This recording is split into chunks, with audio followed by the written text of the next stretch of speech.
Tell me, what's the first thing that comes to your mind when you see somebody riding a unicycle? Do you think of a clown or a circus performer? Maybe you simply see a person with a peculiar hobby. Or do you think to yourself, I wonder if that guy knows he's lost a wheel? I've been riding a unicycle since the age of 9. And when people see me riding by, they often say, hey, you lost your other wheel. When this happens, I like to play along by responding with something like, yeah, I've been looking for it everywhere. Let me know if you find it, okay? And sometimes people stop and ask me questions. They ask, does it hurt when you fall off? In fact, one of the wonderful things about riding a unicycle is that the vast majority of the time, the unicycle simply falls out from underneath you and you land on your feet, like this. But by far, the most common question that I'm asked is, was it difficult to learn to ride that thing? While it can be challenging at first, if you practice consistently and break the learning process into steps, virtually anyone can learn to ride a unicycle with ease. It just takes patience. Today, I am going to show you how to learn to ride a unicycle. The first thing that you need to do before you try to mount the unicycle is to find something to hang on to. Ideally, you'll want to use a railing that runs parallel to the ground that's between hip height and shoulder height.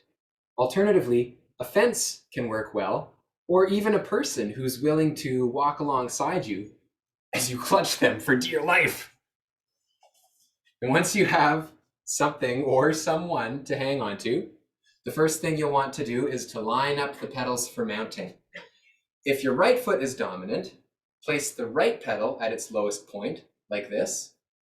And if your left foot is dominant, place your left foot at its lowest point, like this. I'm right foot dominant, or as they say in snowboarding lingo, goofy-footed, and I never did understand what's so goofy about that. So I'm going to put my right pedal at the bottom. Once you have the pedals lined up, place the seat between your legs and plant your foot on that bottom pedal and put all your weight on that bottom foot as if preparing to stand on it.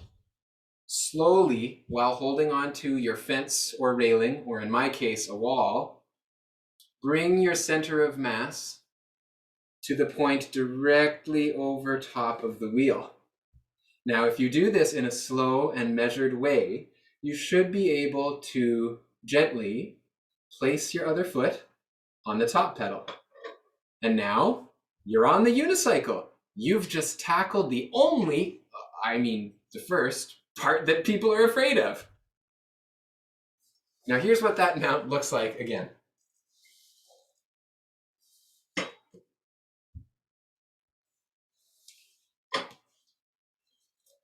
Once you're in this position, try to even out the weight that you're putting on each pedal and focus on keeping the bulk of your weight on your seat, pointing directly down. The next step is to very slowly pedal forward 1/4 rotation while holding on to your support, and then very slowly pedal backward to your original mount position. Repeat this several times until you feel reasonably steady while doing this. Now, when you feel like you're not going to fall off at any moment, you can try the reverse, pedaling backward 1/4 rotation and then returning to the original mount position. After repeating this several times, you can attempt to pedal slowly back and forth along that whole range of motion, like this. When the pedals are parallel to the ground, like this is your position of greatest control. You can even stand up on the pedals from this position and do things like hop. And if you ever decide to leap off of tall objects, a word of caution. If you are male, wear the proper protection. Once when I was about 12 years old, I was hopping off the top of a picnic table about this high. Now, I had done this countless times before, but this time my pedals were a little bit wet, and so my feet slipped off the pedals in midair. And I'm sure you can guess what happened on impact. 17 years later, I'm just relieved my kids turned out okay. Practicing these two skills of mounting and pedaling back and forward slowly will help to give you a good feel for balancing on top of the unicycle. I recommend practicing this whole sequence several times before moving on.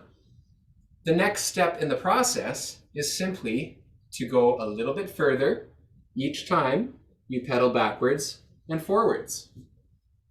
The crucial principle is to gain confidence with small movements on the unicycle and then very gradually and incrementally increase the distance that you pedal in each direction. Eventually, you might let go of your railing or your fence for brief moments as you're pedaling forward. And when you're ready to try riding unassisted, ride to the end of your fence or railing, touching it as you need to, and see how far you can make it past the end of it. With daily practice, you'll be able to make it further and further on your own, and in no time, you will be a unicyclist. And when people ask you, why not just ride a bike? You can always answer, because handlebars are a waste of good metal.